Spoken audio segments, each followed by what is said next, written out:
if I had known what a clitoris was years before I did, that would have made my life better. Here's this knowledge. And so I think it kind of lends itself to that. So I would always get gay clients when I was a therapist or a social worker because I was openly gay.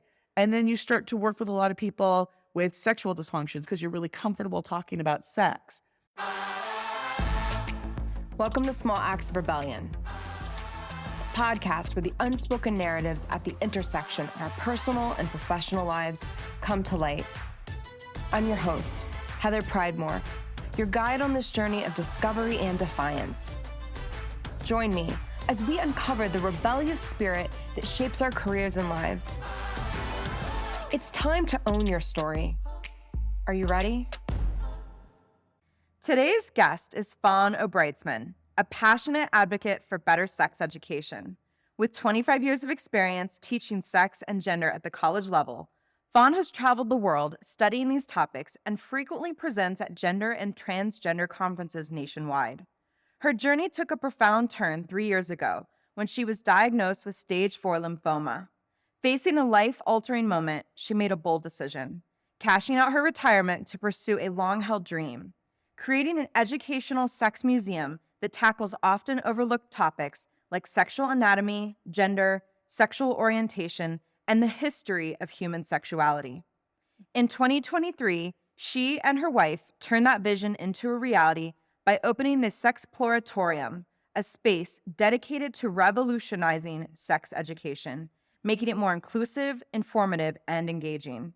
Their mission is clear: to break taboos, expand knowledge, and change the world of sex ed for the better. Welcome to the show, Fawn. Thank you. I'm glad to be here. So Sexploratorium is in Denver, which, of course, I live in Denver, so I drive past the Sexploratorium all of the time, and I never really knew what was in here. And so I was really excited to meet you, but also really excited to see your space. I would say my impression of the space, which we are in, is very educational focused. And that's been your background. Yeah. People are often really surprised when they come in. For one, sometimes they come in to buy sex toys, which good for them. I'm glad that they're doing that. We're just not the place for them. And so I show them to our neighbors for that. But people don't know what to think of us because we're the only one in the world. There are some sex museums, but they're few and far between. I think there's 13 of them in the entire world, and none of them have an educational focus. And so that was our goal, and to be accessible and comfortable, where you wouldn't feel slimy at all, for lack of a better term, that you would just feel like, oh, this is like a coffee shop or a bookstore or any museum. So, Fawn, I've been to some of those sex museums. There is one in New York City, the Museum of Sex, I think is it's called. Yeah. But it also leans a little bit more towards kind of the taboos. It shows some of the sort of risque art. And it's a very different vibe. Not to say it doesn't have a place in the space. It's just a very different vibe than what you've built here. Yeah, I love that place. My favorite part of that museum is the boob room, where it's like a jumpy castle, but with boobs. And I could spend an eternity there. It's like heaven. That's what heaven should be. It's boobs. just boobs, just where you can lie on giant boobs. And I'm sure that says a lot about me, Freudian wise. But really, beyond the hedonism of the boob room, what I really liked was the animal floor, where they talked about the scientific study of animal reproduction and sex. And it was a side of biology that I had never seen. You know, we learn kind of the basics of biology, but we don't learn what a duck's penis looks like, which is fascinating because it's a corkscrew. And so the duck's vagina has to be a corkscrew, right? That's evolution. And so I think if we saw those kind of things, we would understand evolution better too. Yeah. But we pretend like genitals don't exist and sex doesn't exist with human beings and with animals. Well, I think that's a good segue, because what I really want to start out with us talking about, Fawn, is the current state of sex education in the U.S. And this is an area that you have expertise in because you were teaching sex ed at the college level. And so for people who are unfamiliar with the state of sex ed in this country, whether they live here or not, how would you characterize sex education in the US? It's lacking. It's really, really lacking, and it's filled with a lot of bias, and a lot of that comes from that puritanical culture, that purity culture, where sex is bad, sex shouldn't be done, and the only time it's okay is for reproduction. And that's not how the rest of the world does sex education. It's a shocking departure from the rest of the world, or from a lot of the world. Colorado, if you look at just the United States, Colorado is doing pretty well. Okay. We have sex ed that is prescribed from 5th grade on. It details the things that the child should know, the things that the student should know, but it doesn't have to be done. Although somebody told me just recently that they had changed that. I haven't had a chance to look that up. But in the past, it hasn't been required. So any individual school can decide if they're going to do sex ed, and a lot of them don't, because it becomes problematic. Mm-hmm. And so we avoid any kind of useful sex ed in the schools, and then we don't give anything to adults for sex ed, right? It's not like, oh, you're 18, so now you get to go to this class that tells you about pleasure, and it tells you about how to negotiate what you want and what you don't want.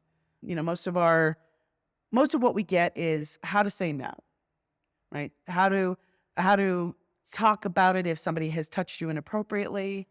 That's really the focus, and that's where my own sex ed as a child. That's the focus. My parents were very, very forward thinking. They were very open about sex, but it was really about, what if you're molested? What if you're sexually assaulted? What do you do? How do you stop that from happening, and how do you get help? That's great, but I didn't learn about the clitoris until I was in college. And I was mad about it, because I called my mother, and I was like, why didn't you tell me this? Like, why was that not part of the talk? She's like, honey, I never even thought of it. Let me tell you a funny story, Yvonne. Oh. So I want to say maybe high school, but it'd been like early high school, maybe late middle school. And I remember asking my mom what an orgasm was. I don't remember where it came from. Like, someone at school had said something Sure. about it. And so I'd ask my mom. And my mom was also someone who tried to be really open with us, and, you know, as progressive as she was comfortable being, Right. you know, because her sex ed was even more limited than what mine was. Right. And so her face got really red, and she's like really trying to explain what an orgasm is. But like, when I left the conversation, I thought it was like a place you could find on a map. She got really embarrassed, and her, you know, she was trying to explain it. It seemed like it was going to be a place that I could find on a map. And we had some of those experiences, right? Because Sure. I grew up in a state where sex ed was very abstinence only. Mhm. And I remember in like maybe middle school, but certainly by college, I had learned about something called comprehensive sex education, which Mhm. actually starts at kindergarten. Yeah. And it's really very basic. When we talk about sex, it's not about teaching kindergartners about intercourse. It's about learning the proper names for our body parts. But I have to tell you that even when I had my own child, so many, many, many years later, even when I had my own child, it still was a bit taboo for some people that I was teaching my child the appropriate terminology, right? So like, I mean, again, a little bit TMI probably, but like when I was a kid, there was sort of a nickname for like our lady parts. But when I was, you know, trying to like get my kid to identify body parts, that was the vulva, right? We called it a vulva. Yeah. It was a very scientific term. Boys have penises, girls have vulvas, you know, like it was just 101. And I know that that's like an oversimplification of, you know, gender and sexuality and all those Sure. things. But for a little kid, that's appropriate, at Right. least It's at that level. age-appropriate. Yeah. Mhm. And so tell me how, in your time teaching, how you've seen sex education evolve or not evolve. And do you see any of the stuff that you're looking for from it, but also just some of the like common sense, you know, that comprehensive sex education? Has it started to infiltrate sex ed in the US? I have not really seen it as a teacher. What always shocked me teaching was in theory, you're seeing some of the kids who are the most prepared for academia. They're the smarter kids, maybe. I've read enough papers where I have to put a laugh to that. But you might assume that they are ahead of the learning curve because they're in college. But the amount of ignorance when it came to sexuality and including body parts, what body parts are called, was astounding. And what really surprised me was at every level in Colorado. So I started teaching in Lamar, Colorado, which is 30 miles from Kansas for those who've not been to Lamar. And it's very rural. It's the most rural place I had ever been. Like, they get tornadoes. Do you know we get tornadoes in Colorado? They should tell you that before you move there. I hope I never see one. Yeah, it's horrifying. And the only thing I could remember when we did have a tornado was that if you don't open the windows a little, like, your house explodes.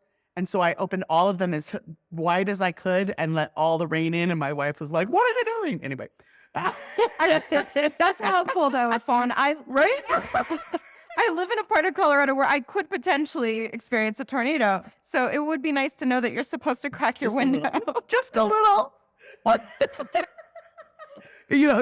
I think this really hits on the same thing is you can be smart about some things and not knowledgeable about others. When I got to Lamar, I realized I was ignorant in a lot of different areas that I didn't even know existed, right? I didn't know anything about ranching. I didn't know anything about farming. And people thought I was stupid because I didn't have those understandings, but it was just exposure.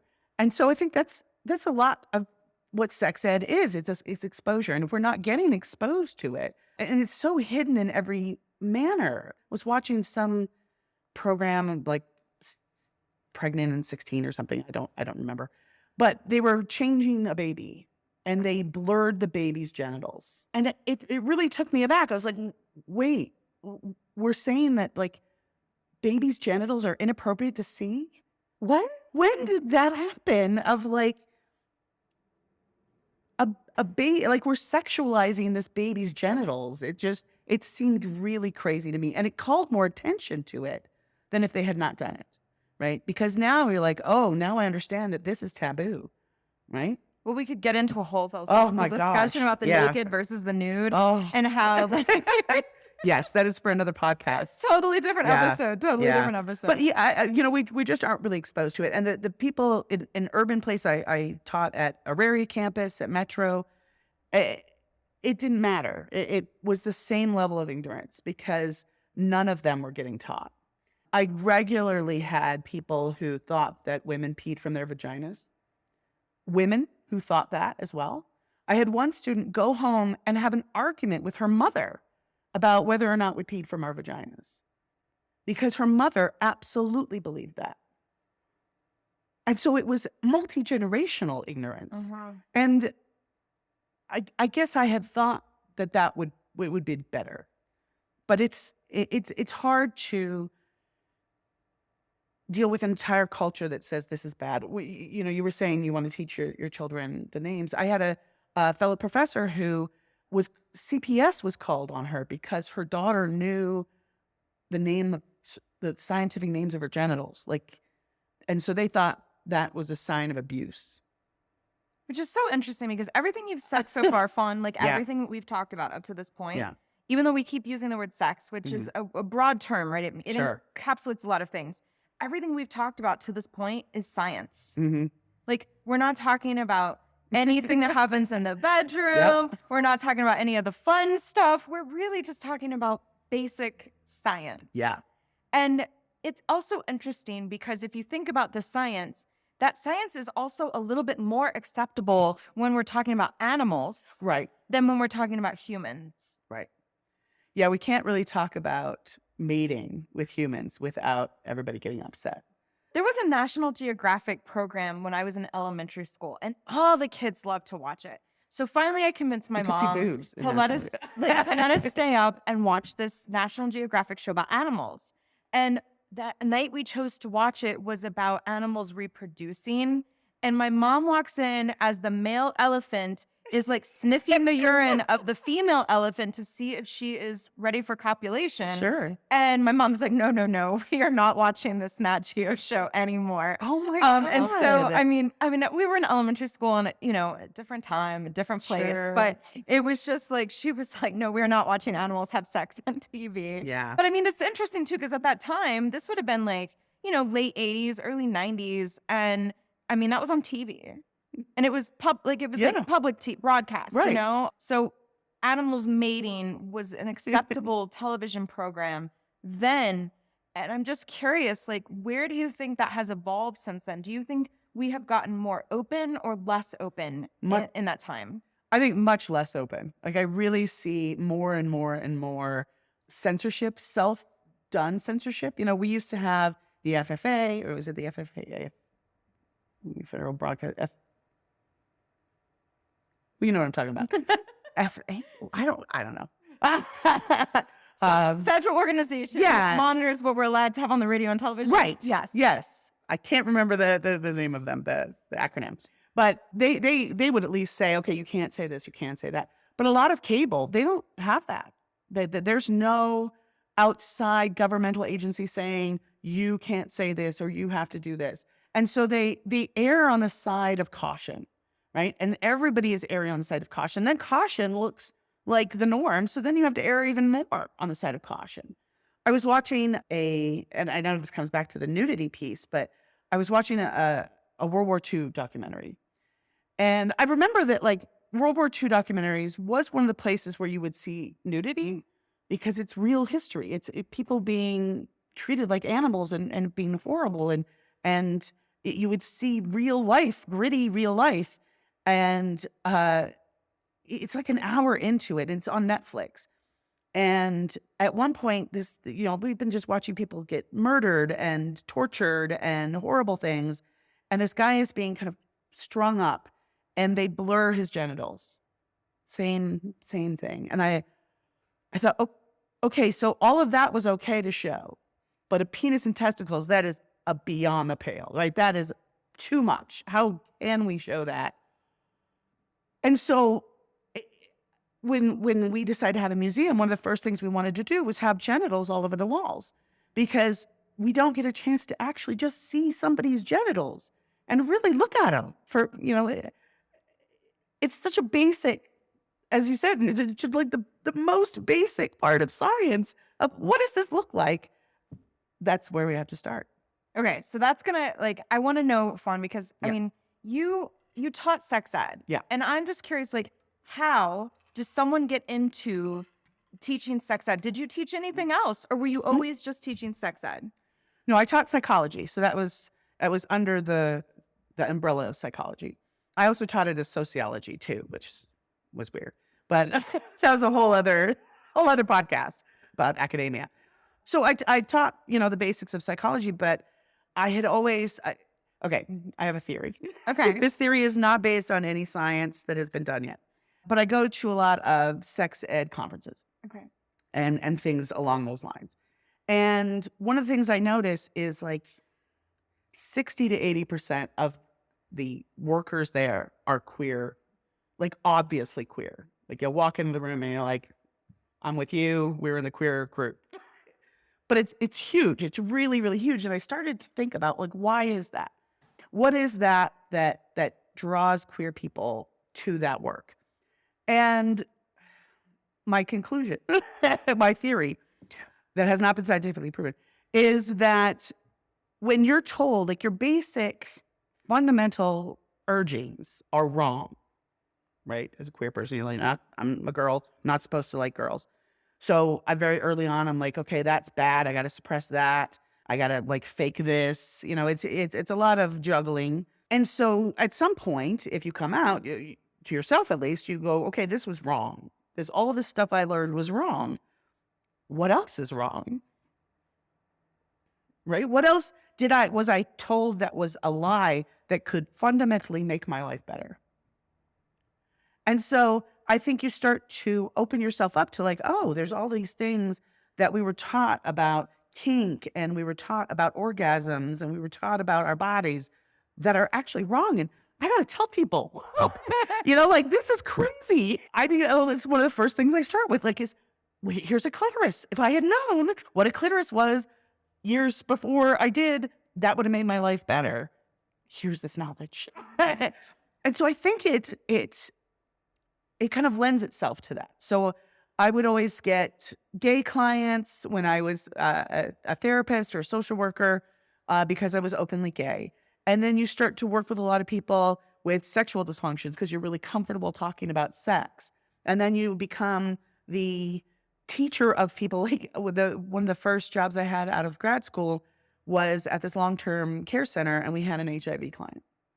And the nurses asked, with medical training, asked if they needed to red bag his linens. So what they're asking was, do we treat his sheets like biomedical waste? Like, do we have to put them in red bags and have them taken as waste, right? Like you would do needles and things like that. And so I was like, oh God, do you not know how HIV is spread? And so I had to do an in-service for the medical professionals. But again, just because you have knowledge in one area doesn't mean you have knowledge in other areas. And so I had spent a lot of time volunteering for safe sex places and doing this kind of work. So I had more knowledge when I came in, even as a 25-year-old, than some of these nurses had that had medical training. Now, you and I have something slightly in common. Yes. Fawn. So I I have an art background. Yes. And when I was in the art world, when I was making art, a lot of the art I made was about human sexuality and relationships. Yes. And I was very interested in like the sociology of marriage and family and like the dynamics of people. And it started really early. I mean, I think some of my earliest photographs that started to allude to this inquisitive journey were actually two gay guys I worked with at the craft store. And they let me do just a series of portraits of them. But it was like the beginning of an exploration for me into like relationships, sexuality, all these things. And that lasted for a number of years until I decided that I was like, well, I don't know that I'm an artist. I like art. I think about art in a certain way, but I don't know that like I eat, breathe, sleep, and want to be an artist. So then I went to graduate school and wanted to work in museums. And most of the work that I chose to write about, research, even catalog, was all work that would have been made by others, but in the same sort of space. Sure. And so, we have just like that common area, but you got really into museums. And so you started looking into, when you traveled, you would go to museums and you had, again, the same sort of passion for like exploration of human sexuality and relationships and all these different things. And so I really want to talk about like the inspiration. So you were a teacher and you taught sex ed, and then you were like, you know what? I really like museums. Yeah. So tell me a little bit about that.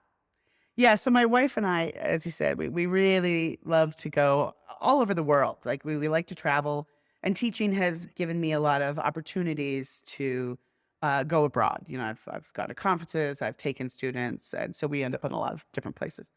Yeah, because I've taught human sexuality for so long that I was obviously going to go to every sex museum that I could possibly find. And they were all great. I love them all. I recommend all of them. But the museum that actually caught me, that really kind of solidified my vision for a sex museum, was the Children's Museum in Amsterdam. Okay, tell me more, Fawn. Yeah. So I had taken a bunch of students abroad, and the other professor that was with us, she was taking them home, and I was going to go travel some more. So I just had the day in Amsterdam, and I had a pass because that's what we had as the group. And I went to the Nemo, which I thought was an aquarium because it sounds like an aquarium. It does. But it's not. It's the Children's Museum. And then I felt really weird being an adult by myself in a children's museum. But I just went with it. And I went to the teen floor. And on the teen floor was an exhibit about sexuality. And it was very simplified. And it's not like other kids couldn't be on the teen floor. It wasn't exclusionary in any way. It was just like, here's something teens might find more interesting. It was really playful. Like one of the exhibits was this rolling cart that two people would put their hands through this tongue thing. It was like this puppet, tongue puppet. Okay. And then and it was a French kissing booth. And so you would touch tongues and all the little boys were like fencing tongues. And it was just hilarious. And it kind of exposure, right? It was this very normalizing of human interaction. And it would go over some of the things that like were misinformation, like about the hymen or about penis size. But my favorite as an adult, my favorite piece was they had these devices that measure erection in the males, or another device that measures the amount of vaginal secretions in female. Yeah, we can get into gender later, but in general. And I had been talking about these for 20 years. There's just study after study after study uses these, and I had never seen one in my life. I had never had the opportunity to see one. And I had to go to a children's museum in Amsterdam to see this scientific part of my field. And my brain exploded. And I just thought, what are we doing here? Like, why is it that I don't have this opportunity? By the way, we don't have one in the museum. I'm looking for one. I'm trying to find one. Yes. We don't have one yet. Just don't want to create any false expectations. But it was just this sense that we could do so much more. Like, here's a culture that is really doing this well. And the kids weren't freaking out. Nobody was upset. Like, this was normalizing what they see on a regular basis, because sex is everywhere in Amsterdam. You know, every little shop has penises and vulvas and things that we would be aghast at here in the United States. And that's a lot of Europe because it's normal. Now, one of the things I noticed when I came to visit you for the first time, Fawn, is the Sexploratorium is really more of a community space. Like it is a museum. I'm not trying to like sort of, put that aside, but it's more. Yeah. It's more than just a museum. It's a community space. And, you guys are becoming a resource hub. You're hosting all kinds of different activities and opportunities for the community to come in, not only to explore, but to express themselves. When you think about like all of that, it's really clear that the education is just one part of the impact that you're making. And so what I really want to like have you speak a little bit more on is the most meaningful or unexpected ways the museum has served the community since you opened. Yeah. Yeah. There's been a lot of unexpected moments and things that we hadn't necessarily planned for. Like, there were things that we planned for that I'm glad came out. Like, we wanted to be incredibly not only trans inclusive, but trans excited. We want to make sure that intersex people saw their experience reflected in the museum. And so those are things we had planned for. But one of the things that I didn't see coming, even though if I had thought about it more, I might have, is our relationship with the sober community. We had intentionally made it a sober space. I don't drink, not because I don't, I'm not a recovering alcoholic. I don't have any moral objection to it. I just don't like it. I don't like the feeling. I don't like the taste. And I've seen a lot of damage come from alcohol use. I've seen it with my friends. I was an alcohol and drug counselor for a while. It's some bad stuff that can come from it. And I thought, well, we're a museum and an educational space. You don't need to be numbed out to learn. And in fact, that makes it worse. So why would I want that? Why would I encourage that? And every space seems to be just dripping with alcohol. And it makes it very tough for people who don't drink to enjoy things as well, to feel a part of it in the same way. So we have a sober comedy group that performs here called Second Chance Comedy. We have a lot of burlesque dancers and drag performers that are in recovery that are so thankful for our space because they don't have to worry about it. They don't have to worry about people drinking backstage. And a lot of this, I didn't even know that was an issue. The burlesque dancers have said how much they enjoy the audience because the audience is more engaged and they pay attention to boundaries and things like that you would want for any kind of burlesque space. And it's allowed us to have a more open be more open to different groups, like 18 and over. They can be in burlesque shows, and they can come to our late night shows. But our space itself is an all ages museum. We purposely made it so that you would bring your kids here, and not having alcohol, I think, helps that even more. Although I saw the Children's Museum is having like an adult alcohol night. And I was like, oh, exactly. That is exactly what I'm talking about. It's everywhere. Uh, and so I think that was weird. And I felt the most honored that happened. I was so glad like that. Yeah, that was just, I'm so glad to be that space. You also experience a lot of people who come in and share a level of vulnerability that they might not otherwise. And so can you talk a little bit about some of those experiences where, the person that you would be least likely to open up in any other space has come here and kind of like spilled their guts, so to speak? Yeah. Yeah, you might make me cry though. Just warning. Yeah, it's been really amazing because it seems to be the atmosphere allows people to open up in ways that they don't normally do in their day-to-day life. And we've had a few experiences where the most memorable one was our exterminator. So when we first opened up, the place had been empty for a few years, and we had a mouse problem. And so we called an exterminator because we weren't good at that problem. That was not one of our gifts. We caught a mouse once, and then we took it outside and released it, and then it went right back in.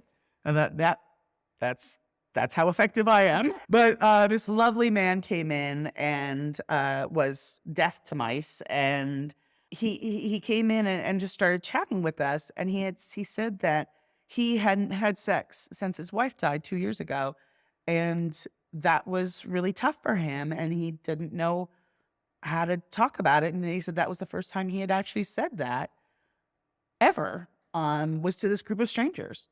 And I was crying, and like he was crying at one point. And I was just so glad that he could do that. As a therapist, that's what you want, right? You want that breakthrough moment where they're like, here's a part of me. And so I was really happy that I could still have that with people. I mean, I don't think, Fawn, when people walk into the space, they expect for those kind of life-changing moments or even like to have such an emotional connection with a stranger. You know, it's amazing that something like that can come out of building a space like this. And so one of the things that's really been part of my new, I guess, curiosity or exploration is sort of understanding community, just generally speaking, right? And all the different ways that community shows up for us, all the different places that community shows up for us, but also like, it can look so different in so many interesting places. And so one of the things I was struck by when I first came here was you had all these flyers up of all the cool things you guys are doing. And it was, just the broad, it was like a broad swath of types of things. Yeah. And it was just so interesting to see because it's not what I expected. I mean, I have been in museums, I've worked in museums, and sure, all museums have a component of community, but it's not like what you're doing here. Yeah. You're creating a different type of community. You're creating a different kind of space. And I think that's interesting.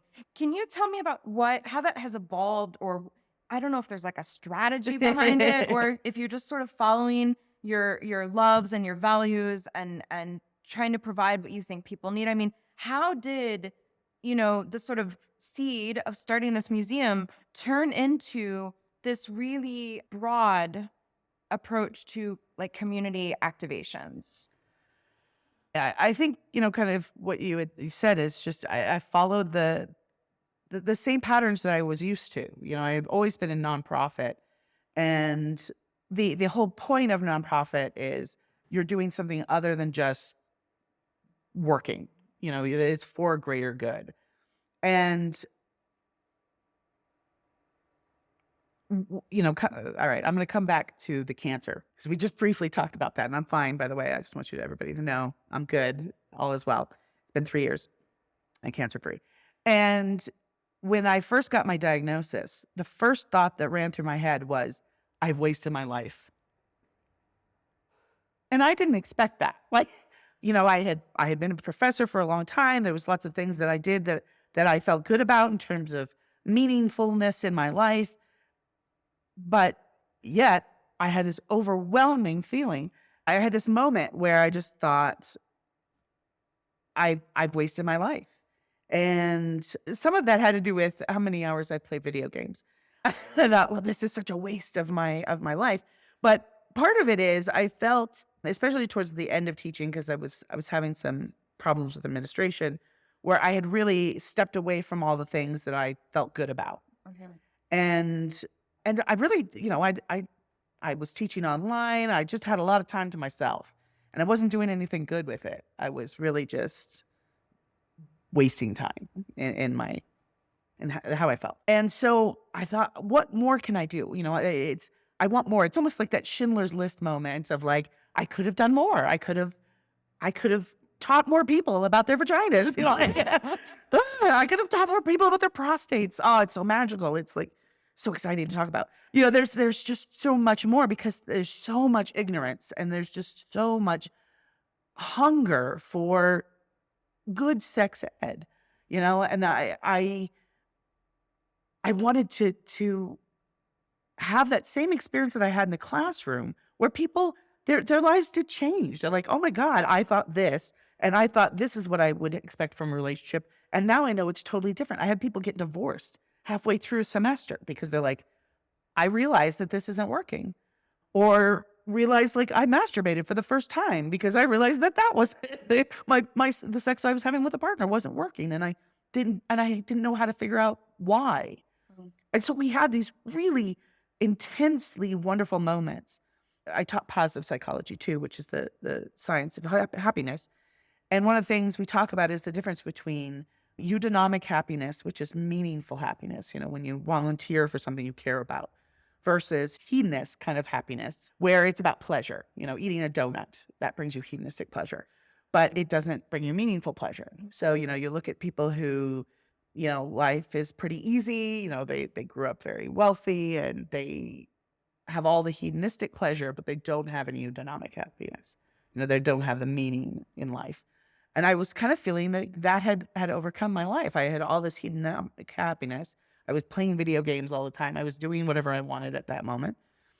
But I was missing the meaning part, like that, especially during COVID, because I did go to online teaching, and that just isn't the same. Like, we don't offer any online classes because I never want to be another Zoom meeting again. I forced her to come here in person, so I did not have to do this in Zoom. This is true. Because I hate it. You didn't force me. You asked. Okay, and I was more than happy. It was all consensual. Totally consensual.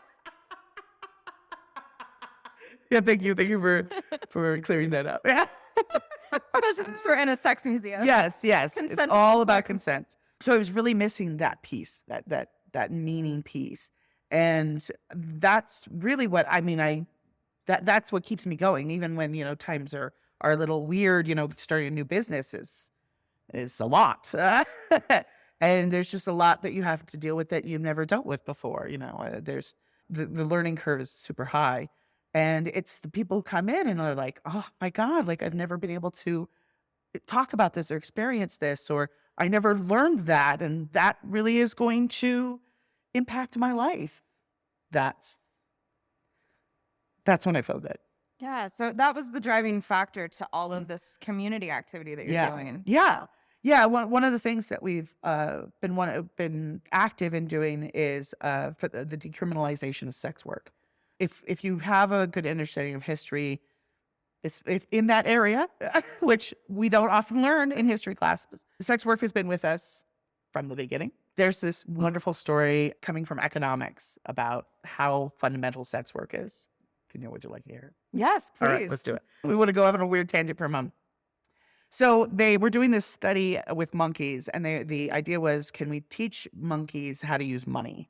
Like, can they understand this kind of barter system with money? And so they were doing it, and it was going well. They were starting to understand that they could get things for the money. And one day there was a breakout. There was a monkey breakout, which why don't they make a movie of this? So there's this monkey breakout, and they went right to where the money was being held because they knew this was valuable. And then, because they've got cameras on the area, they see this male monkey go over to a female monkey, give her a coin, and have sex with her. And then the female monkey walks off with the coin. And so, like, in minutes, these monkeys not only had figured out money, but then grand theft law, robbery, prostitution. They had got it all. Right? Everything that came along with money, they're down. They figured it out. It does sound like a movie. It does, We should right? make a movie. At least like a short. But yeah, it's in the book Freakonomics. It Okay. was it really just taught me, like, this is so part of the human experience. And so we look at the history of sex work in Denver, and we have a long history of sex work in Denver. And that's really where you saw a lot of powerful women, but they are not highlighted at the Women's History, the Women's Museum, or the Colorado History Museum. These, we've got bloomers right now. We've got underwear. And it kind of made me mad. I went on a little tyrant actually on social media because I was like, why are you focusing on underwear and not like what great women have done in this state to make it a powerful, wonderful state? But here's your underwear. Like, I don't know. But it's just, it's that sense that sex workers and prostitutes and madams, even in historical context, aren't worthy of study or knowledge. And I think that is horrible. It takes away from our understanding of history. Yeah, I mean, I think that's, context is important. Yeah. As an art major, you can go to a museum and see, I don't know, a big black canvas. And someone will say, well, I could have painted that. It's like, first of all, you didn't. Right? And second of all, the reason this black canvas is relevant is not because it is some great statement of technique, but more about where it sits in the history of art and why it was relevant at that time. You take away the context, you're just looking at a big black canvas. Yeah. But if you can layer in what was going on at the time, politics, culture, what was happening in the art world, I mean, all those things start to bring meaning to whatever that is. And so similarly, when you take out context, it does sort of erode the foundation of history. Right. A whole nother podcast. I know, so many different podcasts. We might have to start a series. Right? I agree. A whole series of topics. Sex in the mountains. Sex on the mountains. I don't know. And I guess it's interesting though. Most of everything we've talked about has been more geared towards like human sexuality, more of the scientific side of like sex ed. But there's some fun stuff that happens here, right? Oh, yeah. So like, tell me about the fun stuff. Yeah, that's the fun stuff that's really been exciting for me because it's the things I couldn't really do in academia. Having a BDSM class is not, that's not going to be approved. There's no budget for that phone. Yeah. And I realized that I had taken kink out of my class as well. Like you don't realize the changes that you make to things until you are out of that system. And it was until I got out of the academia system that I was like, oh, I feel totally okay talking about paddles and talking about why pain is so pleasurable at the same time and why people often play with pain in a sexual sense. And I didn't talk about that in my class. I feel kind of bad now. I wish I had. But it creates an environment where you internalize what is taboo. And I knew that I could push things further than other people because I taught sexuality, but not too far, or then I get fired. And I was very cautious of that everything had to be way above board because we're dealing with a taboo subject. So we have a lot of kink classes, and it's really like people think that a lot of our things end in orgies, which nothing does. Nothing. I mean, it's too bad, but maybe next year. No, I mean, I got twice in one day asked if our nude yoga ends in an orgy. So again, that going back to nude and sexual sexualization of nudity. But yeah, it's interesting what people think. And I understand why they think that, because the only places that we really can get that in education are kink places where sex does happen.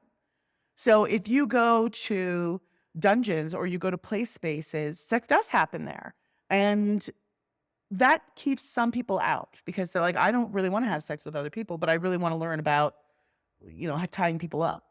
And so that's really the crowd that we get. We get the crowd that just wants to have the information and then go back to their house and do whatever they want. And so I often call it a safe place, though I haven't really come up with a good term. Platonic is sometimes used, but that seems kind of, I wanted to actually call it non-sexual at one point. And I was like, well, that's dumb. Like, it is sexual, but you're not having sex there.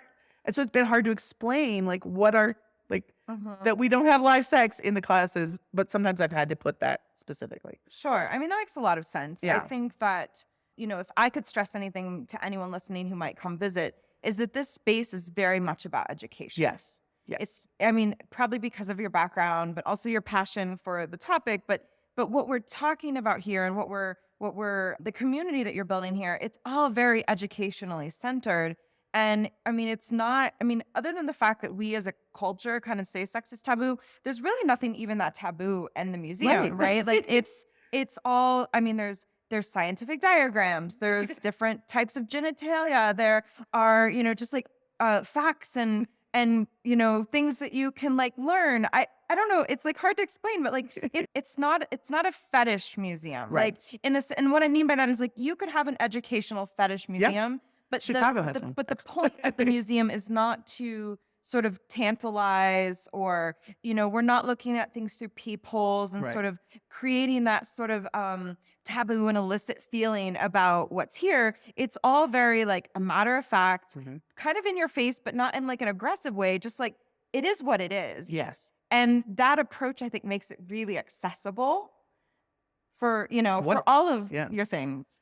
Yeah, and that is exactly what we were going for. That I often described it as my class, but on walls. So, if you took a college human sexuality class, these are things that you would learn about. And so hopefully by the end, you're like, wow, I have a much better sense of my own genitals and my own sexuality. I have a better sense of history. I have a better sense of context of the world and how sexuality fits into that world. That's exciting to me. What do you hope? Like, so if someone comes and visits the museum, like, what is your sort of hope for them after they've been here? What do you hope kind of happens after they leave? I hope that they do more deep dives. So one of the things that I did, really because we're small, and I was like, how can I fit in as much as humanly possible into this small space? Everything has a QR code. So there's over 150 QR codes, and they all go to websites that we've created that have solid, good information. We eventually want to put more links to other pages. I haven't gotten to that place yet. But yeah, my hope is like you learn one thing and go, oh my God, that's so interesting. What about all of these other things that are kind of like it? What about these things that are related to it? Because people can take the pictures of the QR codes and then go back and read those later and then look them up. And yeah, that's I'm hoping it's a spark of like, there's so much to learn out there. There's so much to know. I got to go do it. I got to learn it. I got to experience it. I mean, doesn't that sound wonderful? That sounds amazing. I'm a big fan of continuous learning. I, have a natural curiosity for, how humans interact and connect. And, while it might have started early on with more of a narrow focus on, human sexuality and relationships, now the new sort of thing is for me is community, which is still just an extension of the idea of like, how do we connect and like, how do we relate to one another? And, it sort of evolves and like permeates and snowballs into all these different things. So I think that totally makes sense. And as a journey, I think it's also kind of aligned, with my own, but in different ways, right? Where, I'm exploring things through this podcast and through other sort of avenues. But I mean, I think the goal is the same as like, how do we teach people? How do we have a positive impact on people? How do we provide people maybe with tools or perspective that they wouldn't get somewhere else. And while our vehicles for that are different, Mhm. I think the goal is the same. Yeah, I agree. I mean, it's one of the things that I have experienced over and over and over again here that has just delighted me to no end is the amount of people who are fighting a similar fight, who come in and like, I fight this fight through art, or I fight this fight through my writing, or I fight this fight through social media, or whatever it is. But they're people who are fighting for sex ed and who fighting for sexual freedoms and fighting for sexual expression and for gender expression and for existence. I mean, it's been quite a fight lately. And when you're teaching, it's a very lonely thing, which is weird because you're surrounded by people, but it's not quite in the same way. You're not, there's a distance in between you and your students. And so you do your thing, you perform really, and then you go in your office and you're kind of alone with your thoughts, unless you have to go to a meeting, then you have to hear other people's thoughts. But it's you like, I was one of the few people who taught sexuality. There was like me and a sociologist. And so you feel like you're fighting against the world. And what I realized here was that there are thousands of people in this area who are fighting for the same thing, but in very different ways. And they might be in public health, or they might be therapists, or they might be podcasters, or they might be, I've got someone who does insurance and make sure that everybody, including our sex workers, gets insurance. And so we do special events just for sex workers to get insurance so that we can be healthy and protected and all those great things. And it's wonderful. I mean, it's clear your passion is like contagious, Fawn. I mean, I think it's for those listening, it's going to be really easy to hear how excited you are and how dedicated you are. For those watching, you're very, your personality is very big, and it's just really clear that you have a great passion for what's happening here and the work that you're doing. We are coming near the end of the show, though. And I love to sort of just wrap every episode by saying, if someone said this episode was way too long, I did not listen. What is like one thing you'd want them to take away from our conversation? I think, and we actually didn't talk about this, but I think it was underlying in a lot of it, is that learning is fun, and we kind of are taught that it's not, like that we should avoid learning, when learning like at a neurochemical level gives us dopamine hits. So like if you really want to get high, like you learn something new. I know I sound like an 80s say no to drugs commercial, but really like, it gives us chemical rewards. And so I hope that we're all out there learning something new. And I think because we learn so little about sexuality, we get the biggest hits from learning about it. Learn about your genitals and you like be flying. I can't drive. I learned too much today. Wouldn't that be great? We'll normalize that. Driving under the influence of learning. Exactly. Well, Fawn, it's been so fun to have this conversation. And I think it's a timely conversation. It's so relevant. It's also really just very interesting. And you have brought so much just candor and passion and vulnerability to this conversation. So thank you so much for being on the show. Well, thank you for having me. I really enjoyed it. I, as a teacher, like to talk, especially about myself. So thank you for giving me that. Anytime. If you enjoyed this episode and are seeking to redefine success on your own terms, subscribe to Small Acts of Rebellion and join a community that celebrates authenticity and personal growth.